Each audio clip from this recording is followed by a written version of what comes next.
Good morning, everybody. It's Wednesday, February 7th, 5:28 a.m. Central Time. Corn futures, nearby March contract, posted some fresh lows overnight, down 4.5 at 434 and a quarter. March soybeans down 13 and a quarter at 1186 and a quarter. March Chicago wheat down 1 3/4 at 593 and a quarter. March spring wheat down 3/4 of a cent at 617 3/4. March spring wheat down 1 at 692 and a quarter. I wrote that today was Tuesday in the email this morning. It's actually Wednesday. Just one of those days for me. So if you guys are premium subs, no, it was written on Wednesday. It just says Tuesday. What do we got to start here? So, oil and farm groups are teaming up to oppose electric vehicles since the rise of EVs is projected to reduce oil and ethanol demand. The American Petroleum Institute, the National Corn Growers Association, and other groups are coming together to promote ethanol usage. The groups are supporting legislation that would allow year round sales of E15 across the U.S. The measure would also protect access to lower blends. Ethanol proponents say it will take decades for all passenger cars in the US to transition to EVs, and that ethanol is needed to slash carbon emissions. The proposal, however, is facing challenges, including resistance from independent refiners who are more vulnerable to biofuel compliance costs. So we can all join hands in the name of money, of course, and that's what brings people together. If you look at this little graphic they have here, so you're looking at 2.1 million barrels per day being displaced by EVs of oil, and they're projecting essentially that that's going to 10x to 20.6 million by 2040. I don't know how accurate these projections are. We are using more E15. I don't know if this is enough to move the needle.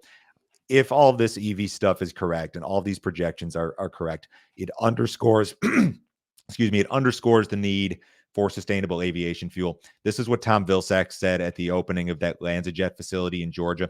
The Biden-Harris administration is committed to harnessing the full potential of SAF as we continue to build a strong economy that is sustainable, resilient, competitive, and keeps rural places thriving.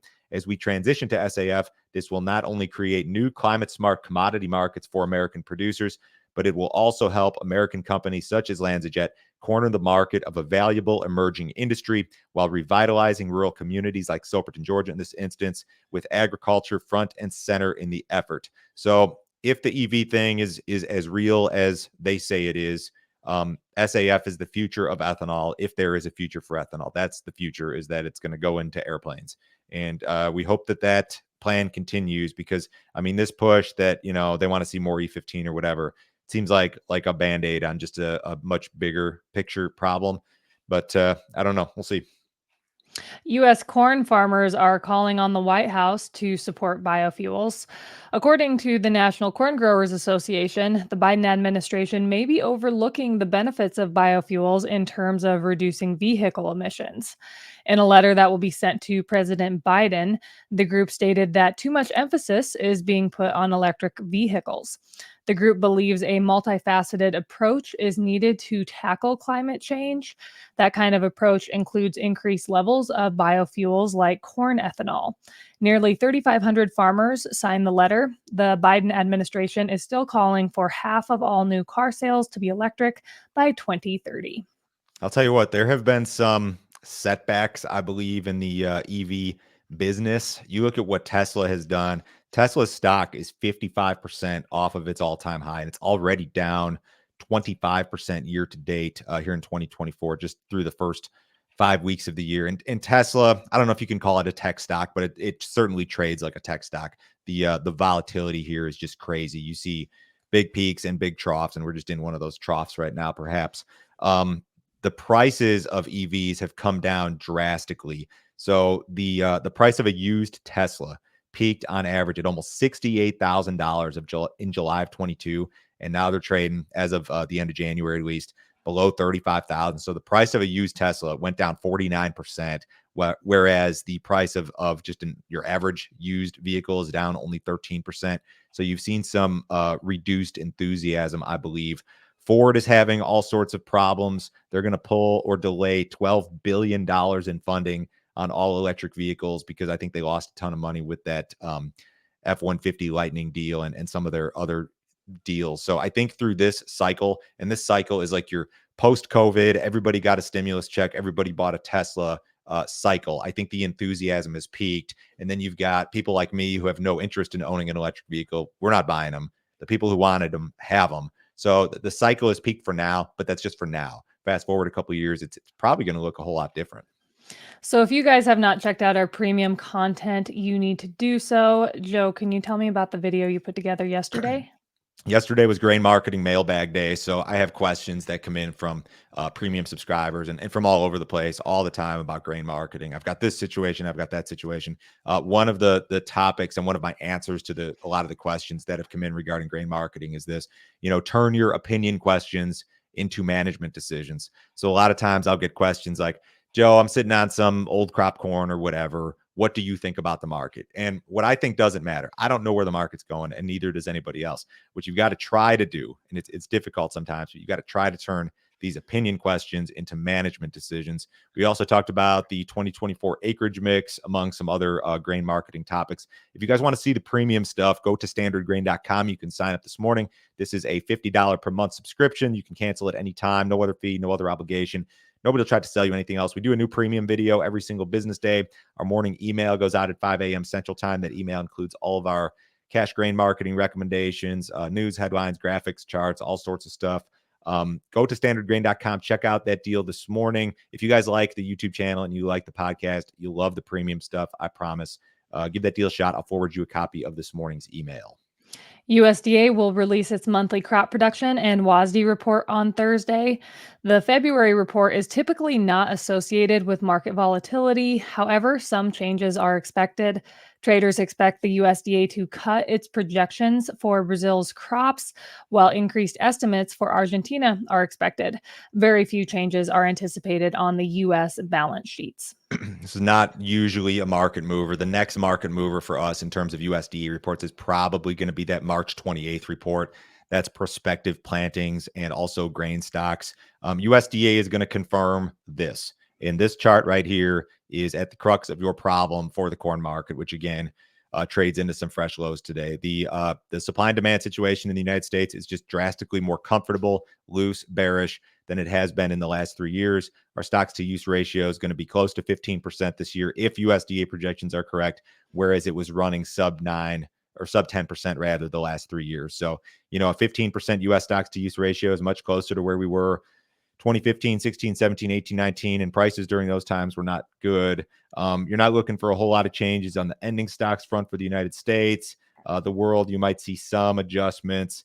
You should see USDA come down with the Brazilian crop estimates, both for corn and for soybeans. Some people are looking for higher Argentina numbers, which I don't know if that's a fact or not, given this hot and dry spell that they've seen here for the last couple of weeks. So I don't know. This just it should be kind of a snoozer. I suppose you never know, but I wouldn't expect much in terms of volatility here. Chinese officials are concerned about U.S. tariffs. While meeting with U.S. Treasury officials this week, Chinese financial officials voiced concerns about U.S. tariffs. Officials also expressed reservations about investment restrictions and sanctions meant to suppress Chinese companies. The meeting produced constructive exchanges and continued communication is expected. Another meeting was held between China's vice premier and the U.S. Treasury Undersecretary for International Affairs. During the meeting, the vice premier called on the two nations to increase communication and cooperation to strengthen economic ties. China's got big time economic issues, so I think that they want to do things that will help their economy to move a little bit smoother. In terms of tariffs, a lot of this stuff from the trade war is still in place, and I'm not an expert on it, but a lot of those tariffs are waived. As an example, when China buys soybeans from the U.S., there's still tariffs in place, but the buyer essentially requests a waiver from the government, and it's been granted in almost all instances. So maybe this goes back a little bit to what we talked about yesterday. Maybe they're concerned about a trade war 2.0. I don't know, but I guess it's good that they're talking. I mean, I think China needs us to buy their stuff. I do. So I don't know. I guess it's good that there's conversation. I don't know. According to the Turkish foreign minister, Russian President Vladimir Putin will soon visit Turkey. The visit would be Putin's first trip to a NATO country since Russia invaded Ukraine 2 years ago. The meeting between the two leaders is expected to focus on an alternative route for Ukrainian grain through the Black Sea. An exact date for the visit has not been released. However, Turkish media has reported that Putin will arrive on February 12th, which is this coming Monday. This is a neutral to maybe slightly bearish headline. Ukraine can probably offer wheat on the export market cheaper than what the United States can offer. And Ukraine actually has corn in somewhat limited quantities that they can offer cheaper than what the U.S. can offer, I believe. So I don't think this is a market mover, but it's certainly not a friendly headline out of the Black Sea.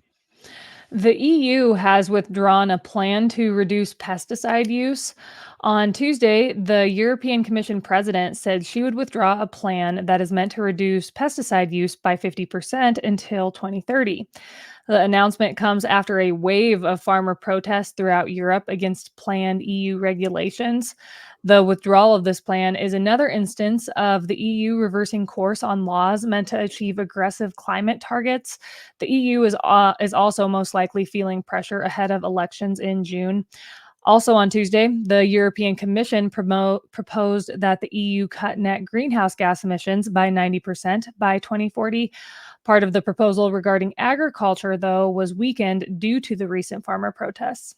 Well, good for the protests that they actually made some progress. I still think that this European climate agenda is absolutely terrifying. Reuters had their own headline on this, and it said EU recommends ambitious 2040 climate target, goes light on farming, like indicating that the farmer is like the bad guy here, which makes absolutely no damn sense. I don't know what these people want. I'm not an expert on the European climate agenda. We did have Kip Tom on a couple different times to talk about some of these European climate agendas that are out there, and they're absolutely terrifying.